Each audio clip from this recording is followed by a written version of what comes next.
আসসালামু আলাইকুম, আমি রোজিনা খাতুন চলে এসেছি বিসমিল্লাহ মিনি কিচেনে। তো আমার আগের ভিডিওতে ফার্স্ট কমেন্ট করেছেন ফাতিমা বিবি আর সেকেন্ড কমেন্ট করেছেন জসিমউদ্দিন খান। তো থ্যাংক ইউ কমেন্ট করার জন্য। তো আজকে আমি বানাবো মাটন কোপ্তা।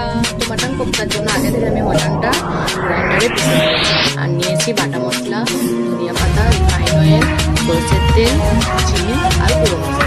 তো এবার আমি উনুনটা ধরিয়ে নেব।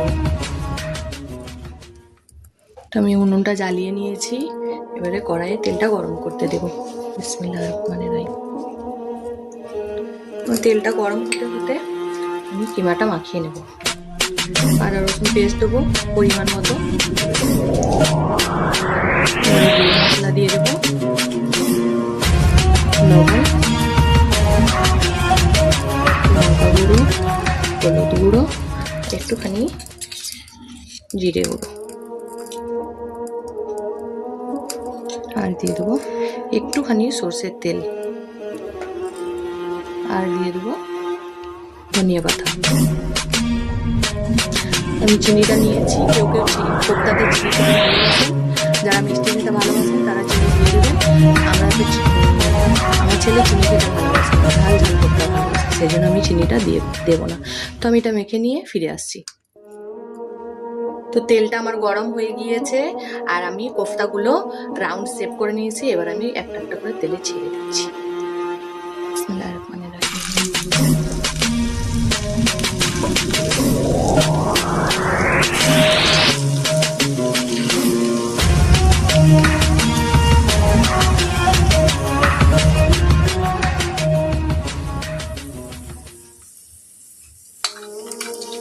তোমার কোপ্তাটা এক পিঠ হয়ে গিয়েছে, এবার আমি একটু উল্টে দেব।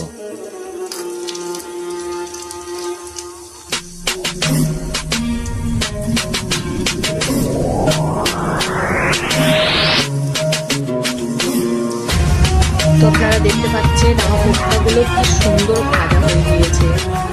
এবার আমি তুলে নেব একটা একটা করে।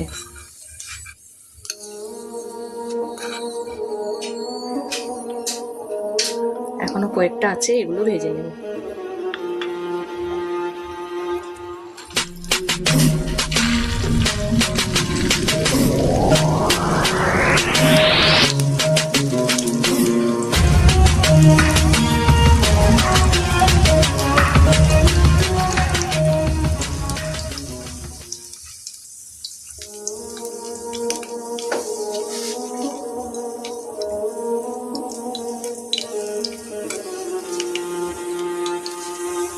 তোমার বাকি কোপ্তাগুলো ভাজা হয়ে গিয়েছে, এবার আমি তুলে নেব।